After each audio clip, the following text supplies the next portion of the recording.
Jean-Michel ñeel digganteem ak Thierno Alassane Sall mi ko ci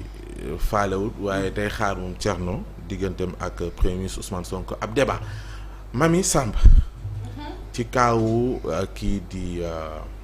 Birahim Seck bu Forum Civil nga xam te ne mbirum transparence da leen yitteel su àddoo ci ni mu àddoo di fàttali njiitum réew mi ne exigence bi ñuy xaar ñoom en terme de transparence ñeel dépense fiscale yeeg wàllu bor yeeg ci aju ñu fexe ba ñu am ci lisibilité lu xel mën a nangu la. Bien sûr lu xel mën a nangu il est dans son rôle je trouve Birahim Seck du Forum Civil. De toute façon le rappel profite toujours aux croyants et dans cette volonté d'apporter une rupture par rapport ak ni ñu doon doxalee c'est bien qu'il puisse insister sur certains termes notamment ci li nga xamante ne moom moo jëm sur la question de transparence entre autres moom li muy déplorer nee na manque de lisibilité la de prévisibilité et de redevabilité ci gouvernance actuelle bi ni muy doxee et en cela il interpelle le président Bassirou Diomaye Diakhar Faye qui je le rappelle je crois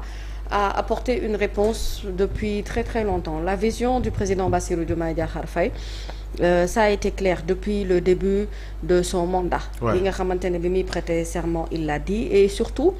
il est revenu sur li jëm ci wàllu éthique ak li jëm ci wàllu bonne gouvernance ci dans la gestion des affaires publiques parce que dafa jàpp ne am na loo xamante ne ni faw ñu dakkal ko ci doxalin boo xamante ne daf fi amoon te doxalin boobu ñu war ko soppi. C'est en cela qu'on se rappelle que le président avait même adressé une note ñi nga xam ne ñoom ñooy fonctionnaires yi agents de l'État yi pour fàttali leen de leen ne le nouveau président li muy exiger mooy une gouvernance sobre mais transparente également au bénéfice des Sénégalais. Ça le président Bassirou Diomaye Diakhar Faye l'a fait. Maintenant un changement aussi ne peut pas se faire du tic au tac. On ne tourne pas comme ça une page. Ça se fait de manière procédure par procédure, étape par étape.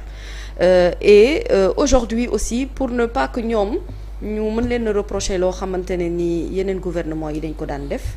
mooy ne buñ dee comme les rapports également yi nga xamante ne noonu la ko fësalee mu feeñ on a besoin aussi d'avoir une certaine clairvoyance sur yenn rapports yi nga xamante ne on attend de voir un peu comment ça évolue. Parce que depuis bi maanaam voté li nga xamante ne mooy budget bi en janvier ba tey juin 6 mois jàll na. Oui déjà lenn ci li ñu jot a exécuté fu ñu dugal léegi loolu suñu amoon rapport bi dina mën a maye plus de lisibilité ñu xam. bu dee ni boru nañ naka lañ boroo bu dee ni def nañ ko ci li ñu wax ni ñu ngi ci ay projet naka lañ ko ci defee. xëy na am cartographie boobu noonu dina mën a maye lisibilité bi muy wax. c'est important de le faire parce que dafay wane ne rek dañu nekk sur une bonne lignée par rapport ak li nga xamante ne moom mooy gis-gis wu njiitu réew mi. te gouvernement wu Ousmane Sonko di ko doxal boobu ba tey après on ne peut pas dire aussi qu'on n'est pas au courant des actions du gouvernement je crois que en termes de communication par rapport ak ñoom li ñuy liggéeyee vraiment il y a beaucoup plus de lisibilité ak li nga xamante ne moom mooy yenn contrats yi même par rapport aux emprunts yi ñuy wax je crois que ça a été donné également à la presse xëy na peut-être aussi il y a ce travail de relais qui n'est pas fait la vérité est que on est tellement concentré sur les choses politiques et judiciaires que on n'a pas le temps franchement ñu penché wu ci li nga xamante ne moom mooy liggéey gouvernement bi par rapport ak lu muy liggéey et loolu dañ koy dénoncer. Birahim Seck Forum Civil. oui yàgg ci wàllu transparence. bien sûr yàgg na ci d'accord je veux dire que su ko waxee am na base bu mu ko teg et puis le rappel aussi est important si c'est dans son rôle lui en tant que c'est l'un des hommes man yoo xamante ne nekk ci Forum Civil ñu ma gën a respecté par rapport ak vraiment benn tenue bi et puis benn franchise bi aussi te on a besoin de ça un gouvernement a besoin de franchise par rapport ak liggéeyam pour mu mën a xam naka la koy jooyantee ce n'est pas quelqu'un qui est tout le temps dans la critique wala quelqu'un boo xamante ne souvent dafa nekk dans l'attaque en réalité quand il parle c'est pour alerter donc l'alerte aussi est important mais je dis